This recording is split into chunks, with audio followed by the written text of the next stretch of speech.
guys, this is episode 20 of Noodle Time. Welcome. Here with me is the gentleman that's doing me the favor of picking up El Capitan from Frisco, all the way from Dallas, is Tony Rubio. Tony, say hello. Hey everybody, here en route to Toyota Stadium here in Pizza Hut Park, Frisco, picking up picking up El Capitan for everybody, bringing it all the way back home to Houston. Yeah, about time. He's doing us a favor since obviously he lives there, pretty close by actually. But yeah, he's actually doing something good for us for a change.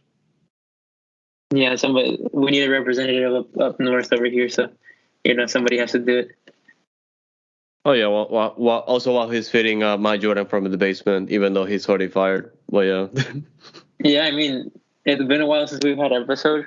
We're pretty much I vowed never to come back until we got a win. So that's pretty much. No, I'm just kidding. We obviously had episodes in that terrible streak, but like you guys know, and life happens. Pretty much how it's been every 2 or 3 weeks that we come out with an episode at this point. But hey, we have more to cover, more time to talk, so it works out still. So thank you guys for sticking with us throughout this.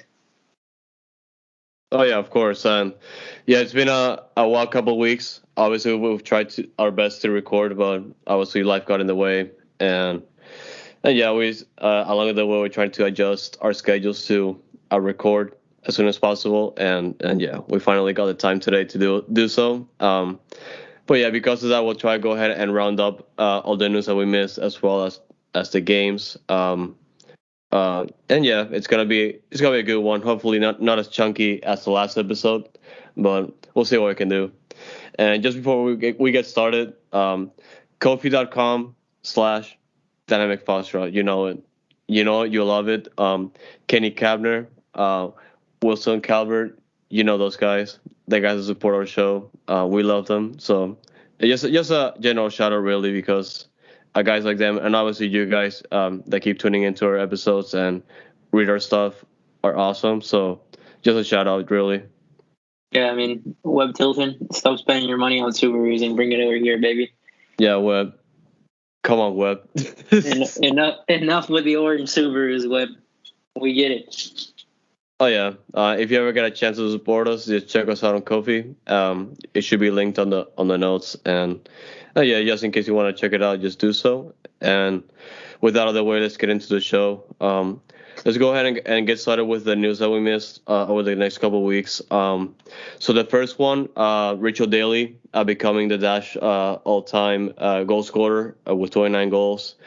And this was a long time coming. Obviously, the Dash are still fairly new to the city, and it was inevitable essentially. But it's a good record to set, obviously. Now with the Rachel Daly being a big influence in the club, and I'm just happy that she got to beat Carol Lloyd's record. I'm just happy with that. So yeah. Yeah, la tóxica. Not to be that's a very on a darker note, but yeah, I just wanted to mention, our thoughts and vibes are with Rachel and her family after her father recently passed away a couple weeks ago, and yeah, just hope everything works out for them and their healing, and the Dynamo and Dash and Noodle Time family are with them in their thoughts. Oh yeah. I'm hoping that Rachel is doing great, and yeah, we're just hoping for the best from here. Obviously, there's a lot ahead of her, and we're still thinking about her and what's ahead of her. And yeah, and with that, we're gonna go ahead into the other news item that we missed, which was Ted Seagal's virtual town hall from last week. That was a big one, honestly, because it keeps, like, his appearances keep piling up, like, compared to Gary Renner before Ted Seagal came in as a majority owner, and that's just really very pleasing to see. Very awesome to see him, like, just him doing all these appearances, even though it's only been here for a few months. And like he did go for like over an hour just answering questions. Well, even though he didn't get to answer all the questions from like Dynamo fans, he only had an hour, and at least it's just pleasing to see him just giving face time to the fans, and like not just Dynamo fans but also Dash fans, and also like answering their questions as well. So that's pretty pleasing to see, honestly. Yeah, I mean, if you guys haven't watched it, Andres reposted the whole hour-long video, and so did the actual Dynamo page. So you guys go check that out on YouTube if you haven't. Like there was so many questions that were gone through. A lot of it is, if you guys haven't noticed, Ted speaks like very formally. He uses a lot of big words that I probably wouldn't use, but to each his own. But he, like Andres said, he's already done like 15 more appearances than freaking Gabriel Brenner had ever done. So we're not even gonna bring up Brenner anymore. He's in the past. Not his name shall not be mentioned anymore. But Segal did something that was pretty much unprecedented in Dynamo ownership history, doing a virtual town hall with the Dynamo communications officer, pretty much sorting out through questions. I actually had a question that he answered pretty much regarding the development of Houston Sports Park. And from what I've seen, I've been there obviously before, and it just seems like we're lagging a little bit behind like the amazing buildings and infrastructure that places like Philadelphia, Montreal, LAFC, like the teams that have these kinds of places are growing in numbers. So I feel like the Dynamo are being left behind, especially not having like, I feel like what is official locker rooms for the Dash and for the Academy, from what I know. And he answered that they're actually going to go tour different MLS teams' facilities this offseason. That in the last and during the MLS All Stars board of directors meeting with all the owners, that he said several other owners mentioned that they want to see the Dash, in the Dynamo, be like a bigger presence in MLS, obviously with the big market that we have. And so there's like a lot of collaboration within MLS, which is kind of weird, I guess, between teams, but that's how it is with a single entity structure.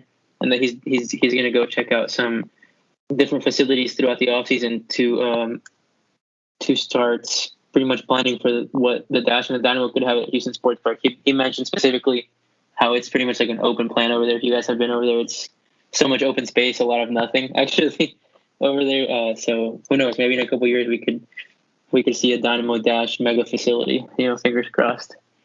Oh yeah, for sure. And the Dynamo, the organization, recently acquired pretty much the entire facility. So I think with Texaco coming in, it's only a matter of time before it gets those major upgrades. But yeah, for the most part, like that town hall is pretty much like, even though it was very awesome to just hear Texaco say that, it's gonna come down to actions, obviously, and we just have to wait and see what happens from here. And yeah, we just hope for the best at this point.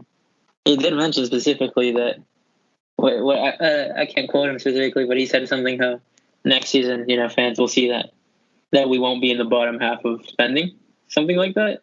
Correct me if I'm wrong. Yeah, pretty like overall, like we're like, from what he said, we're expecting him to bring substantial investment to the Dynamo. So pretty much like I'm expecting like over half, pretty much, like in Houston standards, like in the size of the market. Mm-hmm. Yeah, that brings us to another point that obviously, Matt Jordan's been fired for a while, open GM slot.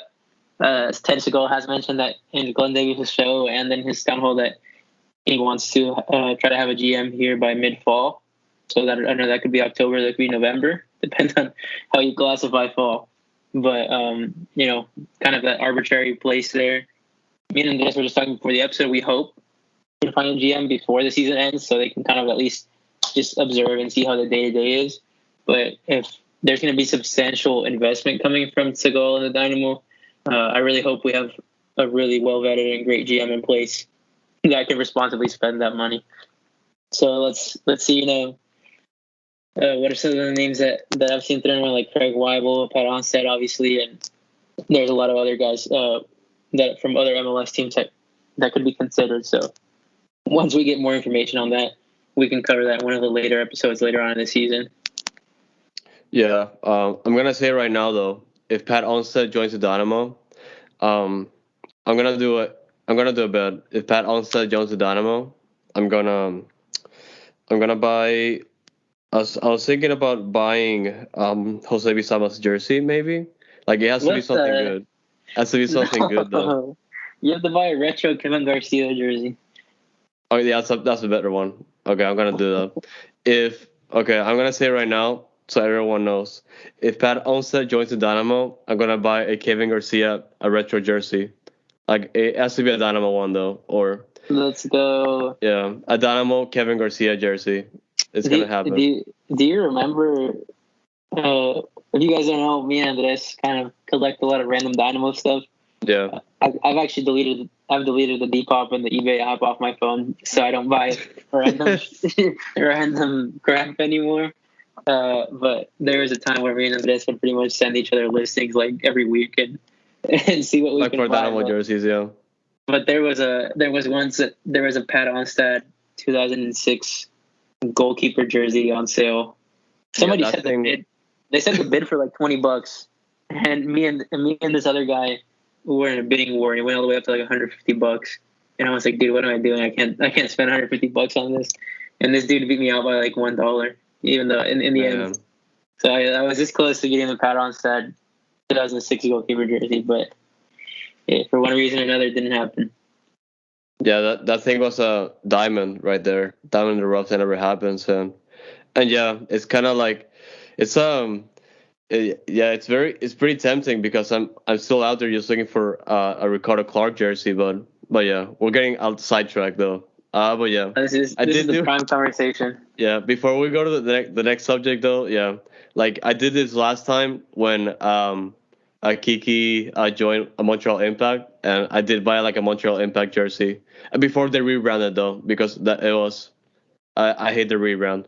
So yeah, so Honestly, the Impact were like the only other team in MLS I kind of liked, aside with Dynamo in the past, just because of their jerseys. But now that they're CF Montreal, they outie, bro. They outie. yeah, the I only snowflake. respected the drip. Now it's a But snowflake circle crest, which sucks. I mean, since we're already sidetracked, who won the trade, Montreal or Dynamo, between Kiki and Rudy? Because I honestly I don't watch Montreal like unless there's some random game I just watch. But it seems like Kiki has just like he's played a significant amount of games for them. They seem to rotate their center backs a lot. Um, but from what I've seen, he has not done anything terrible for Montreal, and they're doing decent this season. So I guess Montreal won the trade, but I don't know. That's up Probably to you. Montreal. I'd say Montreal, but we also won because Kiki Trun is not here, so we both win. So yeah. I mean, that was it in the end. Like, Kiki's a decent center back on a team where he's not going to be exposed like 24/7, obviously. Pretty And much. it's a little bit nicer to have freaking Victor Wanyama and Samuel Piet who just I keep forgetting they have Wanyama. I was at plus. freaking defensive walls in front of them instead of Kiki at the Dynamo having I don't even know who the hell was next to him anymore. Figueroa and yeah, things that we won't get into anywhere. But Kiki is a meme in Dynamo history, but at the same time, it's a meme. He's not as bad as we thought he was. Yeah. Okay. Moving on to the next one, and not sidetracking. Yeah, you guys probably know about it. But pretty much after another thing that we missed pretty much is how after the 3-0 win over Austin FC last week, a couple of weeks ago by now, one of their fans that traveled to Houston to watch their team play, that person got attacked right after the game and did receive injuries and also got their instruments stolen since that person joined their supporters. It was like a traveling band. Like they have like a separate supporters group, and one of their groups was like focused on music, kind of like El Batallones. And that person got their instruments stolen as well as he sustained injuries, and it was really unfortunate to see. We still don't know who exactly did it, but it is presumed to be someone involved with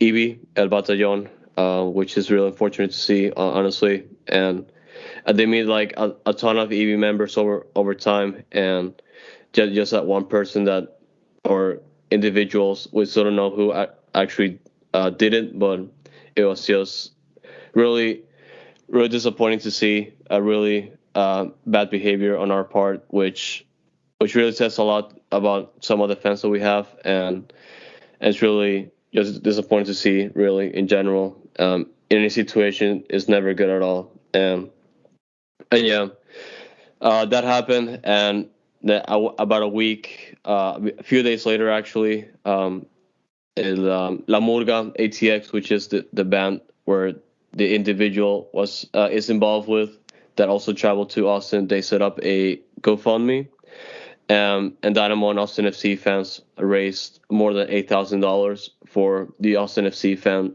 that was involved in the attack, and mostly to cover not just medical costs, but also to buy a new trumpet, which is just pretty awesome to see. Just a collective effort between both fans, and the remaining money that wasn't used to cover those costs is gonna be sent to a charity, like a music focused charity in Houston. So that's just awesome to see, really. So we just wanted to give a shout out to La Murga ITX and everyone that got involved in that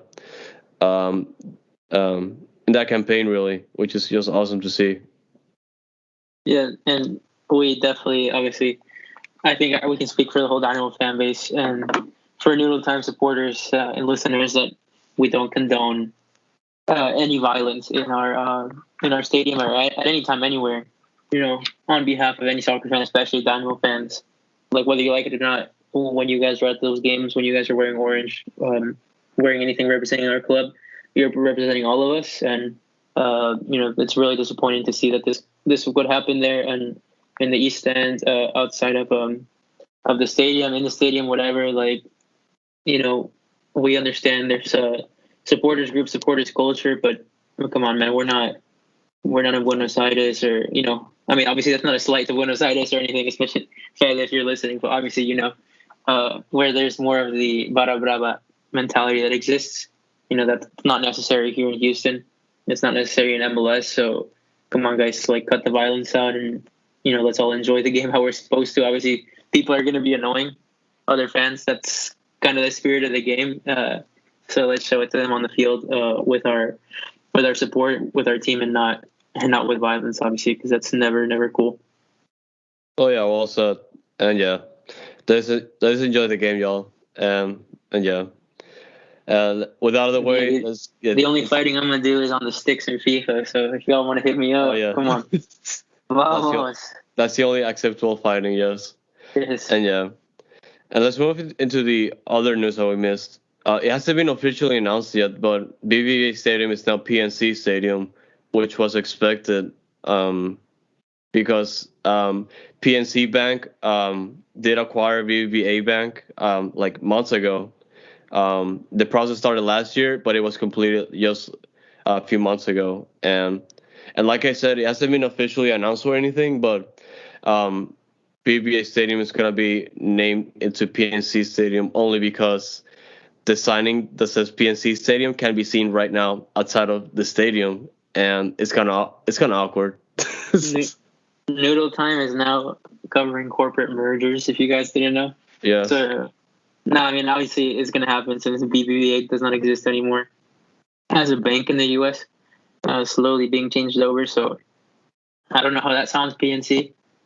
Just like side note, when was the Dynamo Stadium inaugurated? 2011? Yes. I remember hearing once that the BBVA partnership was like a 10-year thing. It's like a 10-year or 15-year contract. I don't remember. I'm pretty sure it was 10. So I wonder when that contract ends with them and if it's going to be extended. Side note, something to think about. If anybody that would be something interesting to see. Like they just installed the PNC Stadium signings for like a few months, and then they decide not to renew the contract, and they take down the signing. I mean, that would make a lot of sense. So that would be so hilarious because they change.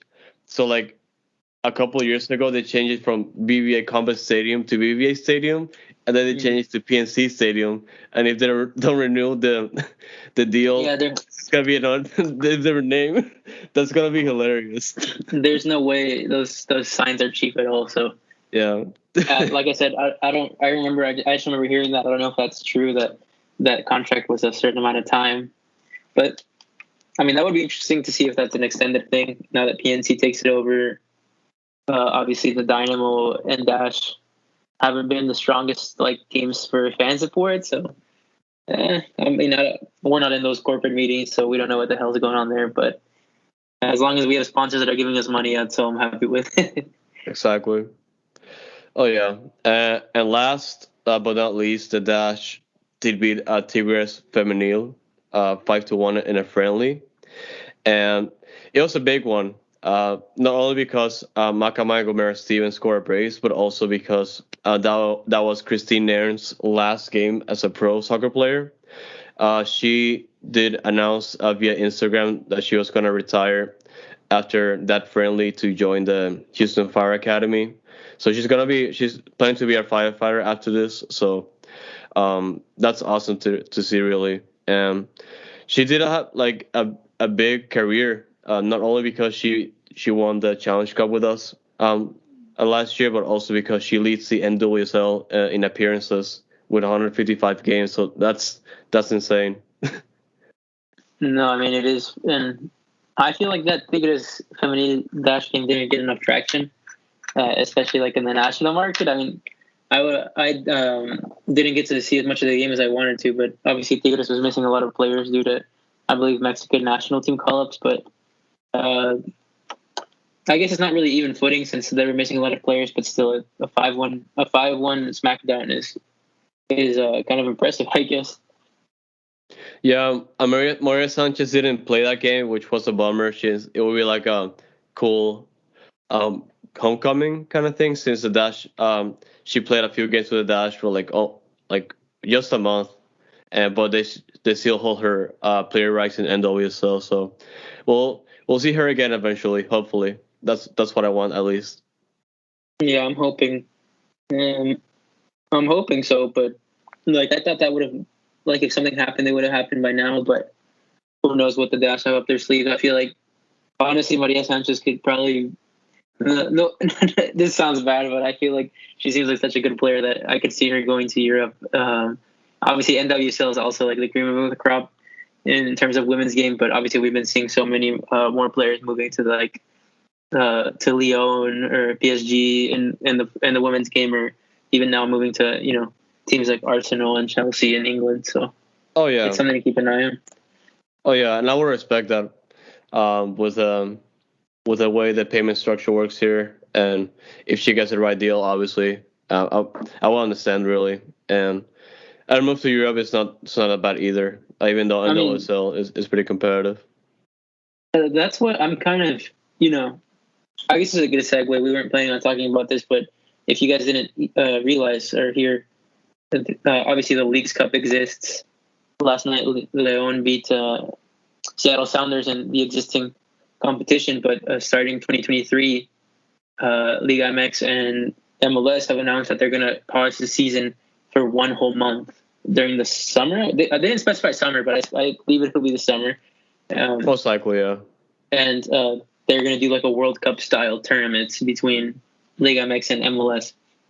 So that's going to be like obviously a huge game changer. Because a lot of the games right now that are played, like Leagues Cup, Campeones Cup, in Spanish they call them juegos moleros, like kind of like trash games. Like pretty much, they're pretty much just money makers. Yeah. I mean, even if people show up, because sometimes they're empty, but it's almost like this takes away what a lot of those summer games would be when Mexican teams would come for friendlies. And I feel like Leagues Cup, like I'm taking off my MLS glasses. I'm taking off like because I know I've seen a lot of Liga MX fans hating on this new concept as well, but whether they like it or not, it's going to be a lot more of a competitive like realm, because it's going to be an actual like it's going to be an actual tournament, and nobody likes to lose games when a trophy's at stake, like a real one. So like the reason I segued into that is because we're seeing that happen with MLS now. like obviously there's been talk before that MLS and Liga MX are going to merge one day, and like who knows, maybe they would, but like literally 50 years down the line, and even then I don't think they would. But this is the compromise that's going to happen, which I think is it's not getting enough traction. Like literally, it's a huge deal. I don't know if we've ever seen happen in world soccer before, where two leagues are pausing their domestic league to freaking come together and build like a World Cup style tournament, which is honestly sounds pretty cool. The first edition is going to be held completely in the U.S., which is kind of upsetting. I was hoping we would see some teams go down to Mexico to make it more even as well. But who knows? Dynamo might be hosting some random games like Necaxa or Mazatlan. I don't know, but I'm hyped for it. Well, the plan was always to host it here because obviously you get more money with dollars instead of pesos. But you know how it goes with CONCACAF. But yeah, that's CONCACAF. I mean, but yeah, it is unfortunate. Yeah, it is unfortunate though because I love to see a Dynamo play Mexico, even though we'll probably get trashed either way. But bro, I was just hoping to see Montreal versus Mazatlan away. Over there in Sinaloa. I want to see the obscure games. But the reason I brought that up initially, sorry, went into a rabbit hole, is that I feel like I can't really personally tell the level of Liga MX Femenil in comparison with NWSL, because obviously the feminine game is gaining so much traction in Mexico. Like I don't know if you've seen Tigres, Rayadas, like all these teams are starting to gain like so many fans, like so many people showing up to come see them play. And obviously, like we have Maria Sanchez and all these other types of players, but I like want to see a competition for them as well between NWSL to really stack up and see like where the progress is going. That was pretty much the whole reason I brought that up. But yeah, that's not a bad idea, honestly. Like I love to see both leagues play in pretty much the same style. And if it can work like in one city, kind of like a bubble, obviously. Different. I mean, but yeah. if they did the Challenge Cup for NWSL, then I don't see why they couldn't do something like this for that kind of league. But I think that would definitely have to happen in that way, like way down the line. But I think we'll definitely hopefully start seeing more NWSL Liga MX feminine friendlies at least. Oh yeah, and just before we close out the segment of the show, just a shout out to Christine Nairn for a wonderful career, and good luck with whatever's ahead of her. Hopefully, she gets into the Houston Fire Department as soon as possible. But yeah, and there's no doubt about that. Yeah, hopefully she will, and yeah. And with that, let's go ahead and move to the Dynamo games. Obviously, we missed a bunch of them, especially the Houston's win over Austin FC and the road draw at LA Galaxy. Although I didn't want to focus more on the Texas Derby, only because that was the game we won, and essentially the first time a Capitan is back in Houston since 2017. So big deal. Can we just talk about the stupid fake cannon that no offense to whoever made it, but the fake cannon that the front office presented, like that orange one that they would fire off before the games. Because obviously it sucks that we didn't have El Capitan for a couple of years because we were absolute crap. But like I don't like that the front office had to come up and make like a fake one just to fire off the games. Like it devalues actually winning El Capitan now a little bit, for me at least.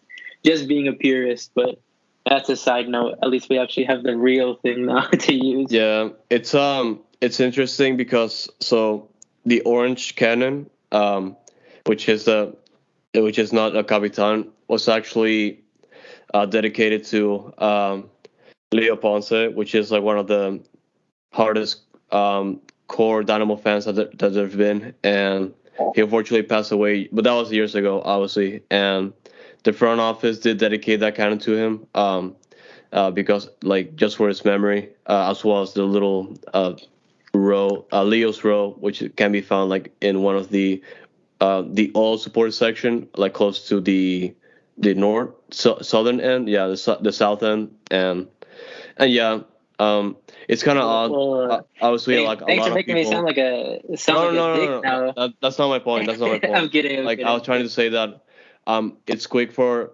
a lot of people to assume that pretty much, kind of like how the front office is trying to play down the how the Dynamo have been pretty bad the last few years. But yeah, I didn't try to No, put you I'm there kidding. in that I was spot. But joking.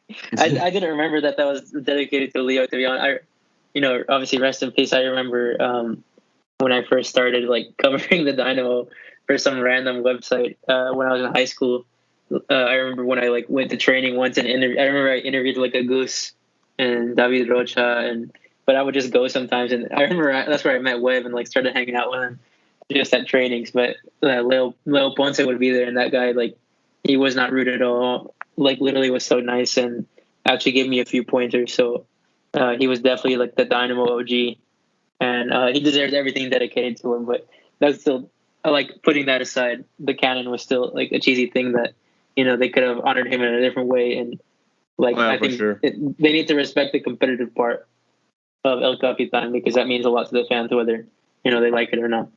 For sure, yeah, and yeah, like I said, I didn't mean to put you on the spot, but it's just I just wanted to like clarify that to potentially those that may not know that, and yeah, let's go ahead and move into the game because El Capitan, it's been it's been a thing that Dynamo have been struggling to get back for a very long time. Like I will see they won it back in 2017, but right before then they didn't like win it back like since 2011, 2012, if I can recall correctly. And yeah, like these games, especially against like FC Dallas, they've been like extremely upsetting since like Dynamo like they were like pretty like inconsistent and they just play like very poorly up until like this game and like just going through the game, like I've never seen like such like for like the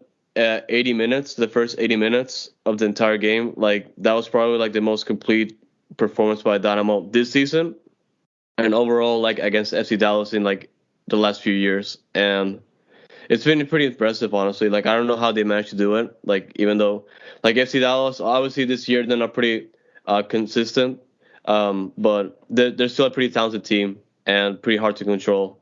And they did just that in the first 80 minutes, like right before they conceded 2 goals to Jay O'Brien, which we'll talk about like in a little bit. But they did pretty. Yeah. Just like what was it? Even was it last month that FC Dallas came to town and we tied them 2-2, like a month or two ago? Yeah. Like just between that performance and the performance this week, this last weekend where we beat them 3-2, I saw two different teams from the Dynamo. Obviously, the 16th game losing streak was really bogging us down. But regardless of those last 2 goals that we gave up in stoppage time to O'Brien, like you said, it was almost like a more complete performance almost throughout the whole game. I just saw a Dynamo team that wasn't afraid to go forward and attack. And what's been the main difference since that time that we also haven't talked about since we haven't had an episode in a long time, it's Darwin Quintero back in the lineup. Obviously, don't want to bang that drum super, super hard because everybody's been doing it, but it's like literally compare that game, go back and watch the highlights of that game, watch that game, watch this weekend's Texas Derby, and it's two different teams, man. This team is finally, like, maybe we don't have the best attacking talent, but the difference within this weekend's game was that we're not afraid to freaking go up there and attack. Like, it's simple as that, in my opinion. So, like I said, I'm not going to beat that drum too much because we've already gone over Tav and Darwin's struggles, but it is what it is. Yeah, Darwin Quintero, they'll start him. Let's see what happens. But yeah, yeah. No, Darwin Quintero, like he has to play all the games now. I don't see why he has to stay on bench. This is what happens. And him and the guy that probably is like in the best player on the team right now, Papa Pico. Like I don't know, man. Like he's on fire. Put some respect on Griffin Dorsey, my man. I mean, Griffin Dorsey, he's pretty good, but not better than Papa Pico right now. I know, but everybody, they've been pulling their part. Like the only thing that hurts my soul, and you guys have heard me say it, is I like Maxi, I like Rudy, but man, I wish we had another striker. I wish we had another striker, just to, like even if we just still had Ramirez, because if we just at least had another option off the bench, or somebody else to throw in there when, obviously Maxi's on a streak where he hasn't scored in a very long time, is somebody that's different to throw up there.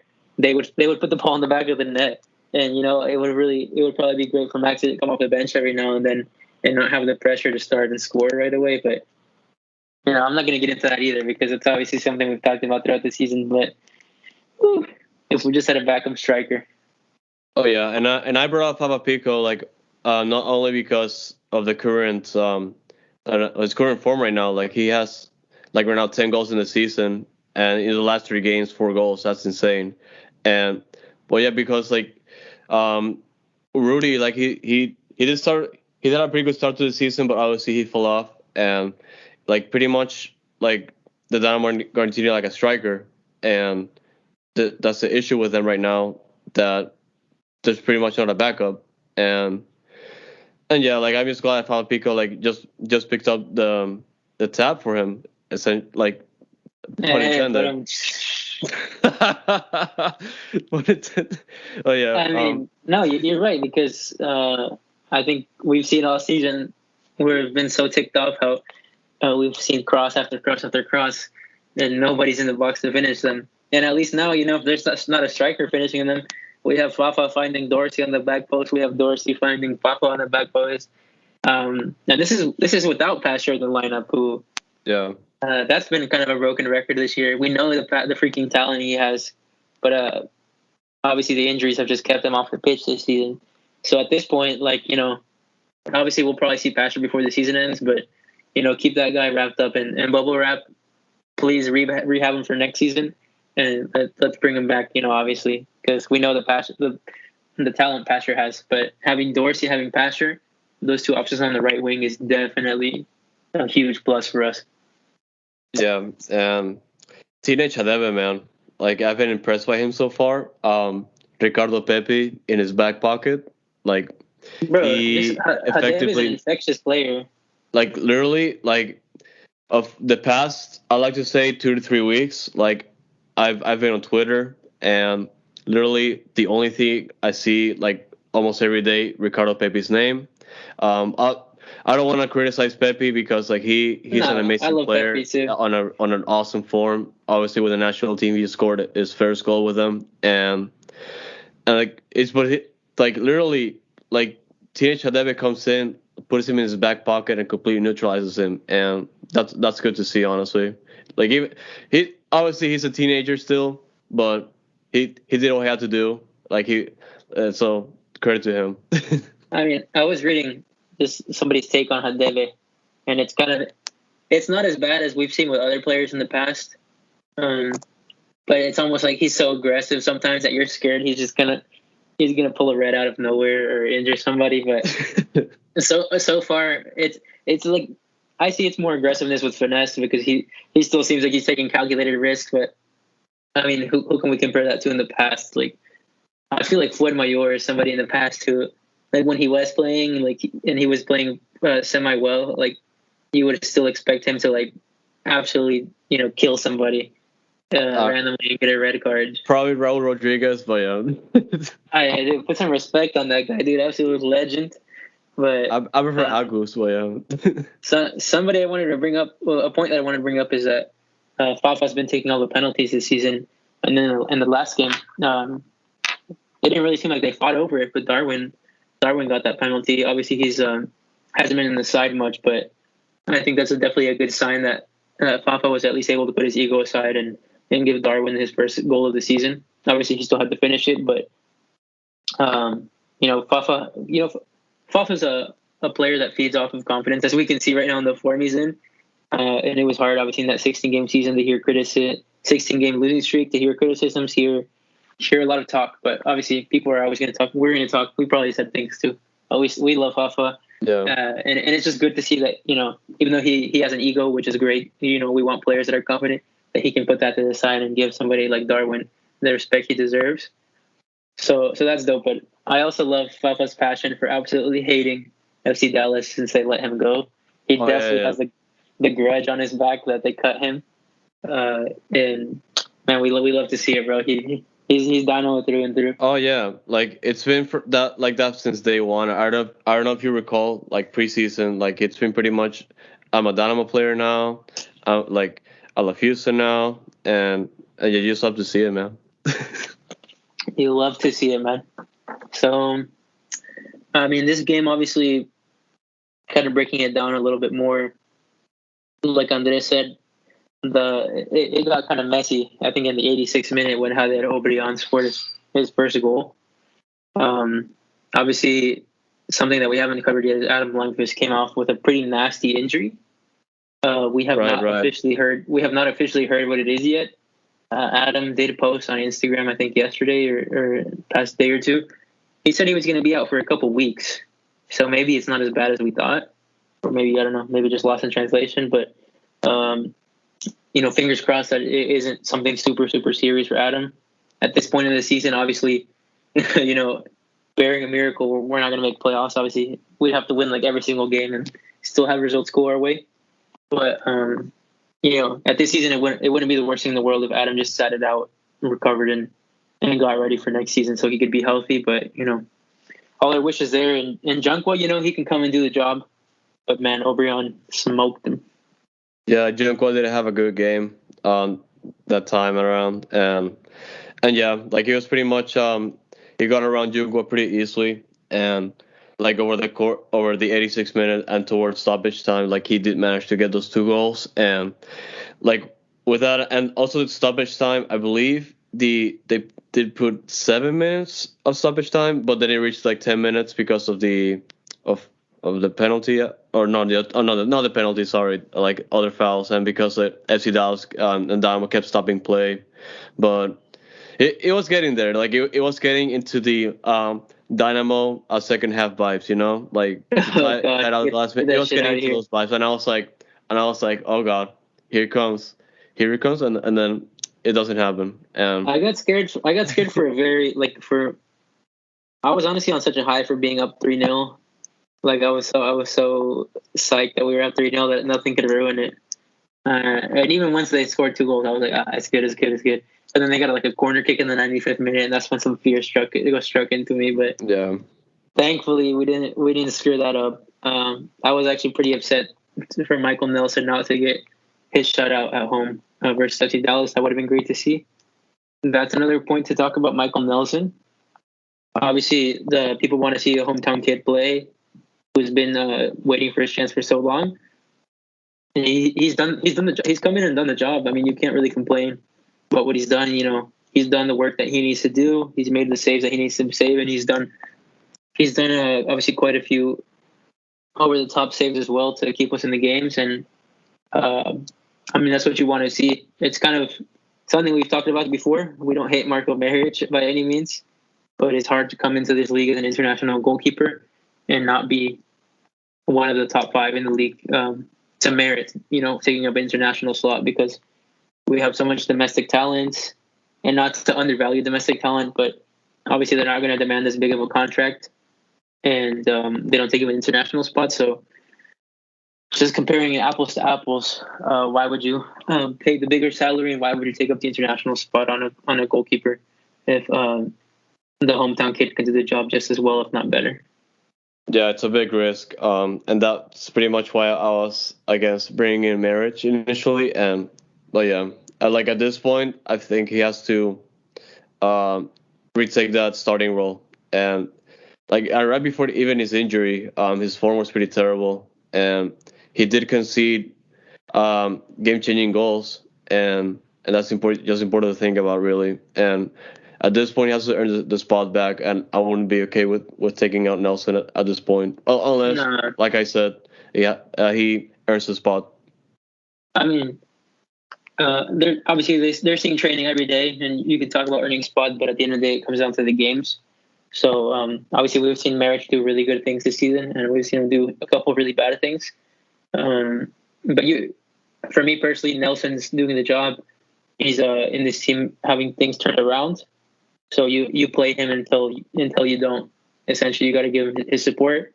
And I think Meric is healthy again. I've seen him back in full training with a couple goalkeeping posts that the Dynamo have had. And yeah, you got to keep Nelson in there. And I'm not a big fan of goalkeeper rotation unless it's absolutely necessary. So I would not like to see Marriage split time with Nelson the rest of the season.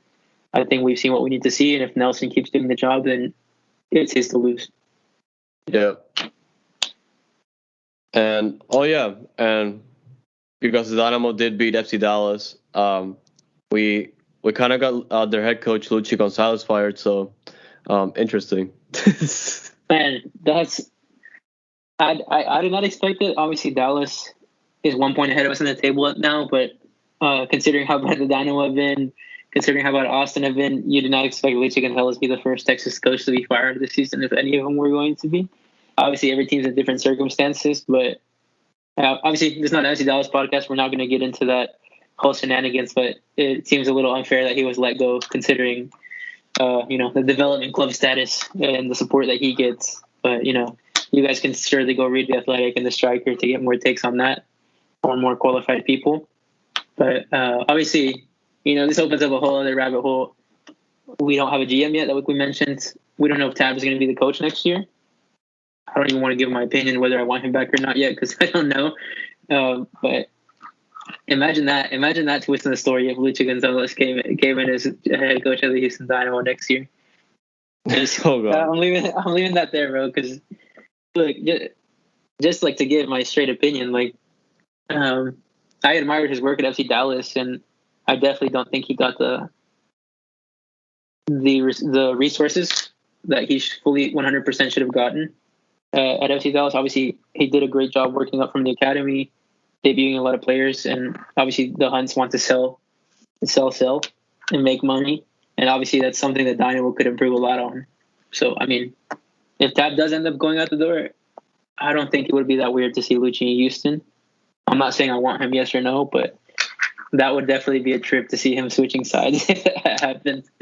Assuming that happens, well, we're probably looking at the same situation like Famapico. So,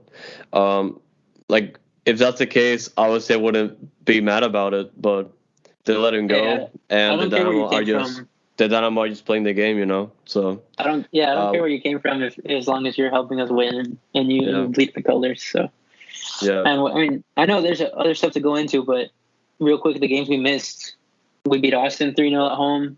Obviously, not much to say about that one. Austin absolutely terrible in defense. I know that's your boys in Austin, man. They were winning. They were beating the San Jose Earthquakes in Austin 3-1, and San Jose comes back 4-3. Like trophies, bro. I'm like, how are you this bad? La trophies. Don't speak about it. But yeah, Austin's having a tough time. Obviously, the expansion team really coming down to earth. Like, obviously, I don't wish nobody bad, but if anybody's gonna be doing bad, I'd rather it be our rivals and not us. But what else was I gonna say? Obviously, that was a huge relief for the Dynamo. Not continuing our losing streak. Hopefully, turn our season around for a little bit, at least if it's just for optics, for fan morale, team morale, and then we went and got a 1-1 draw at LA Galaxy midweek, which obviously we still haven't won away at all this season in a long, long time. But I mean, I don't know if you watched the full game on this. I think the Dynamo played a really good first half. We gave up a lot. Go ahead. Oh yeah. I was gonna say that they play a pretty good first half, and obviously the second half, Chicharito comes in and beats Teenage Adeb in the header, and which was unfortunate, but kind of okay that they managed to get the point away. But the 3 points, I felt like the 3 points were there, so I was slightly disappointed because of the result, and obviously because the Dynamo are the only team in the league right now without a road win. So crappy. I mean, and yeah. Yes, but I felt like it was a different road game than ones that we've seen in the past because. Oh yeah. I don't know. I felt like we were in it the whole time, even if we weren't as goal dangerous as I would want us to. I feel like the Galaxy, even though obviously they had so much possession, they didn't have like so many clear-cut chances. And Chicharito's goal, where he somehow got it over Hadebe past Nelson, that was just an absolute like elite level striker like Chicharito finished, because that was a really, really hard header to pull off. So other than that, like, although the Galaxy had possession, they weren't like knocking on the door pretty much, it was kind of more of a midfield battle. And obviously, I just keep replaying a couple in my mind that when Fafa could have had a second, I think Dorsey had a pretty good chance to score. Obviously, those chances are going to happen, but like you said, it was 3 points that we left on the table, and I was actually encouraged for once about a road performance where I didn't feel like absolutely negative about it. Yeah, that's a fair take, honestly. And I can respect the road point too, but at this point in time, we need all the points. And it's a good segue to the next point of discussion because, like, I did see people on Twitter and on the Dynamo subreddit talking about playoffs, and I'm like, my man, we went 16 games without a win. The only way we'll make playoffs at this point is that if the Dynamo win all their games and if the results from other games around the league go their way. So I don't expect playoffs at all this season. And no, don't do that to yourselves, guys. Have absolutely zero hope. Like, just look at the math. It's basically impossible. But from now, I know it's like a cheesy thing. They usually say like, "Oh, we're taking the game day by day." But that's literally how I'm taking it as a fan. I'm making another bet.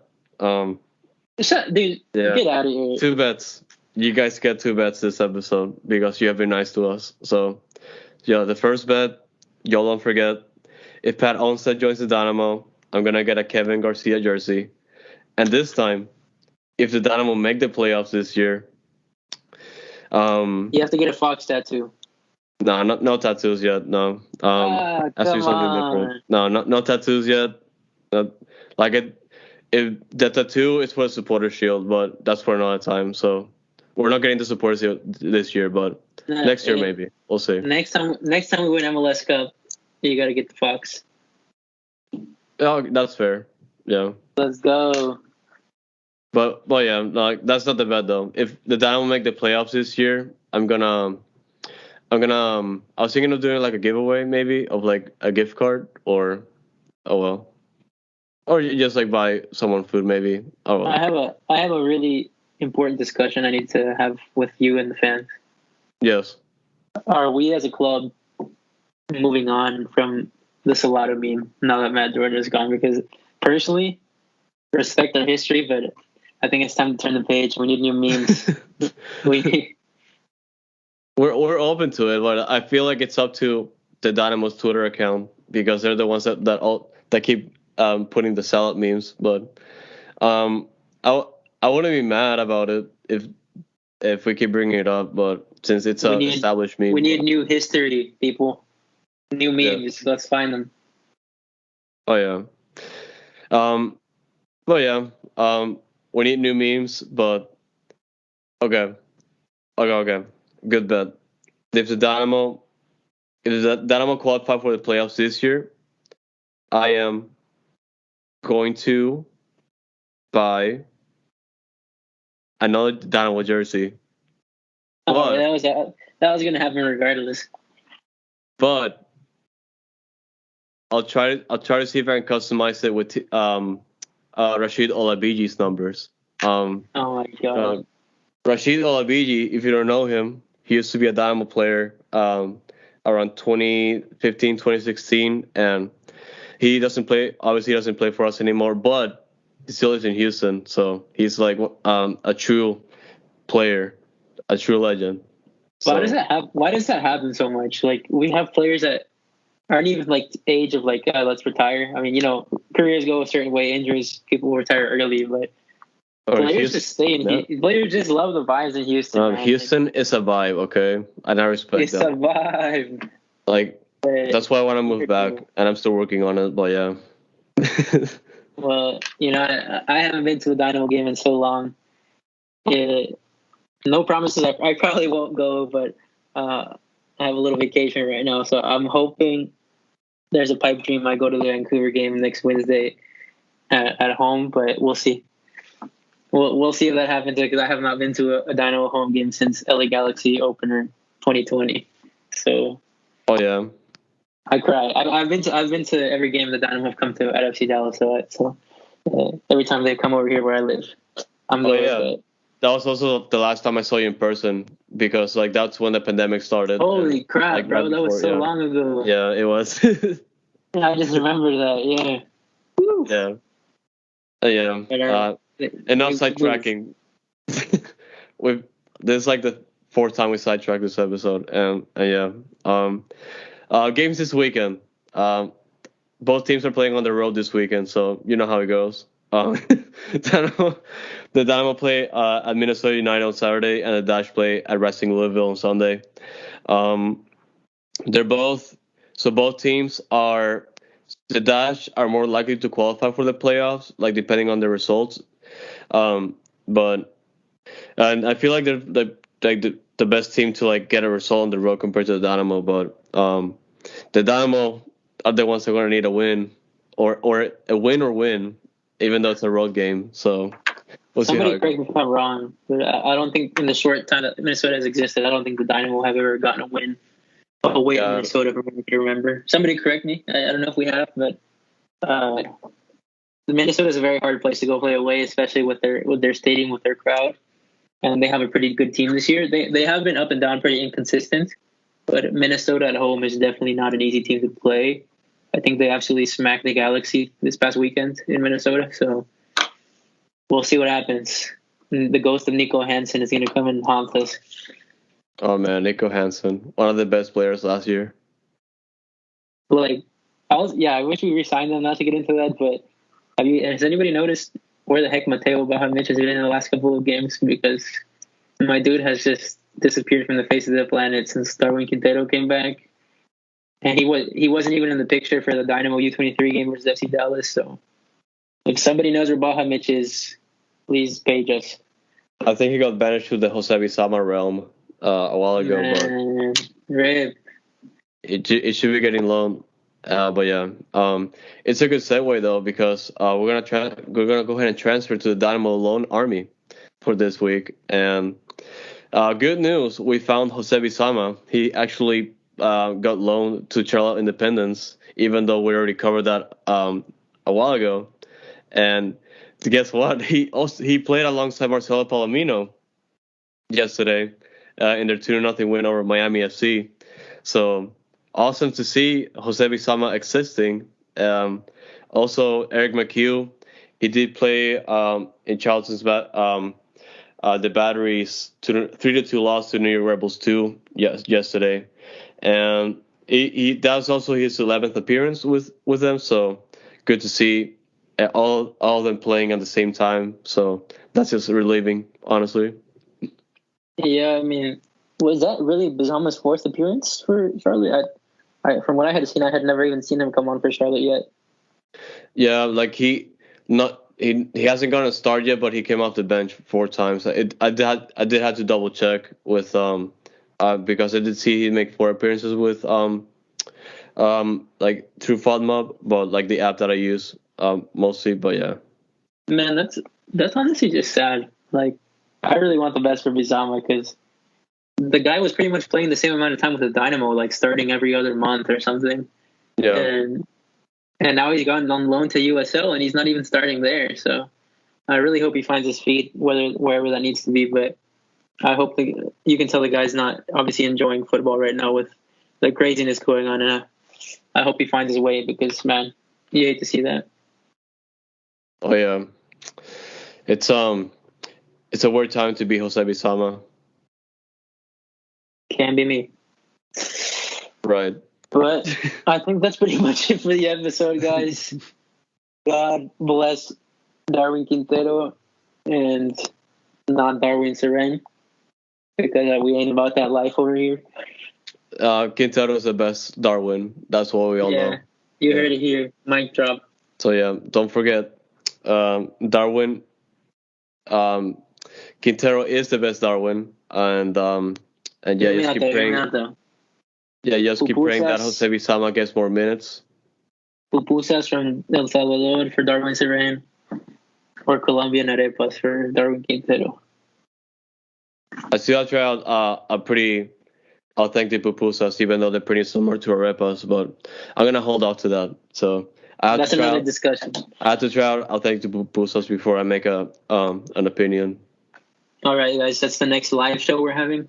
We're going to eat pupusas with Jorge Clara. Twitter Spaces pupusas out. Yes, live. We're gonna live stream this. our pupusas experience. Please. We have to tag. Yeah, we have to tag him for sure to make it happen.